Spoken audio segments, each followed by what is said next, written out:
স্বাগতম জনাইছোঁ অন্য এটা ভিডিঅ'ত। আজি মই আপোনালোকক ক'ম যে আপোনালোকে যদি ফাৰ্ষ্ট ফেজত এপ্লাই কৰা নাছিলে সামাৰ্থ পৰ্টেলত তেন্তে আপুনি এতিয়া কৰি লওক। যদি আপোনাৰ এডমিশ্যন এতিয়ালৈকে হোৱা নাই কোনো চৰকাৰী কলেজত বা আপোনাৰ কোনো মেৰিট লিষ্টত আগত নাম অহা নাই, তেনে ক্ষেত্ৰত আপুনি পুনৰ এপ্লাই কৰিব পাৰে ছেকেণ্ড ফেজৰ এপ্লিকেশ্যনৰ কাৰণে সামাৰ্থ পৰ্টেলত।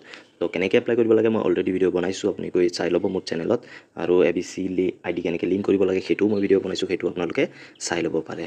তো এইটো ভিডিঅ' আজি ক'ম যে আপুনি কেনেকৈ এপ্লাই কৰিলে আপোনাৰ এডমিশ্যন আছে সেইটো আপুনি কেনেকৈ পাব পাৰে, পচিবিলিটিজটো কেনেকৈ হাই হৈ যায়, কিছুমান ট্ৰিক্স এণ্ড ট্ৰিক আছে যিবিলাকত ইউজ কৰি আপুনি এপ্লাই কৰিলে আপোনাৰ এডমিশ্যনটো হোৱাৰ সম্ভাৱনাটো বেছি আছে।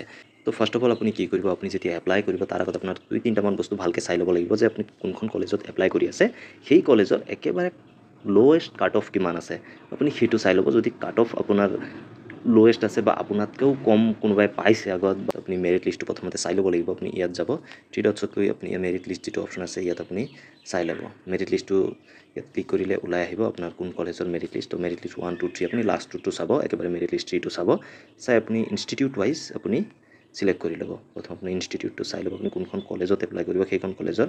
ধৰি লওক আপুনি ইয়াত সোণাৰী কলেজত চাব, বাছ এনেকৈ চিলেক্ট কৰি দিব। চিলেক্ট কৰি দিয়াৰ পিছত আপুনি মেৰিট লিষ্টটো আহি যাব। তাৰপিছত থাৰ্ড মেৰিট লিষ্টটো আপুনি এনেকৈ চাই ল'ব, যোনখন মেৰিট লিষ্ট লাগে আপুনি চাই ল'ব। BSc BA BComৰ যদি হওক আপুনি চাই ল'ব। ইয়াত আপুনি আপোনাৰ একেবাৰে ল'ৱেষ্ট কাট অফটো চাই ল'ব যে কিমান মাৰ্কছত পাইছে। তো সেইটো চাই সেইখন কলেজত এপ্লাই কৰিব, তেতিয়াহ'লে আপোনাৰ চান্সটো বেছি হাই হৈ যাব।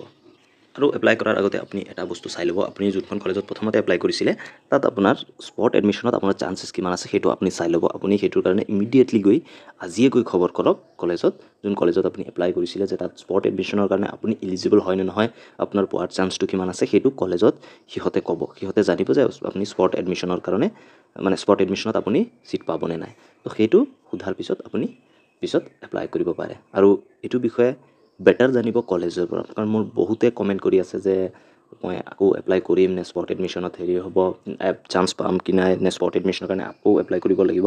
কিন্তু মই এটা কথাই কওঁ যে যিহেতু সেইটো আপোনাৰ 1 বছৰৰ কথা আছে, তো সেইকাৰণে মই আপোনালোকক এইটোৱে ছাজেষ্ট দিম যে আপোনালোকে বেটাৰ কলেজত যাব, কলেজত গৈ খবৰ কৰিব যে আপোনাৰ চান্সেছটো কিমান আছে বা আপুনি এডমিশ্যন পাবনে নাই, সেইটো কলেজেহে ক'ব পাৰিব, কাৰণ সেইটো মই ক'ব নোৱাৰিম। তো তাৰ বাবে মই দুখিত, কিন্তু মই সেইটো ৰিস্ক নলওঁ যে মই কিবা এটা আপোনালোকক ভুলকৈ ক'ম আৰু আপোনালোকে গৈ সেইটো ফ'ল' কৰিব। তো সেইটো যেন নহয় তাৰ কাৰণে, আৰু আপোনাৰ যেন এডমিশ্যনটো হৈ যায় সেইটোৰ কাৰণে মই কৈছোঁ যে আপুনি ইমিডিয়েটলি কলেজত যাব আৰু কলেজত খবৰ ল'ব। তো আপুনি মই যিটো কৈছোঁ যে এপ্লাই কেনেকৈ কৰিব লাগে সেই বস্তুটো চাই আপুনি এপ্লাই কৰক, নিশ্চয়কৈ আপোনাৰ এপ্লাইটো হৈ যাওক, মই সেইটোৰে কামনা কৰোঁ। তো আজিৰ ভিডিঅ'ত ইমানেই, ধন্যবাদ। জয় অসম।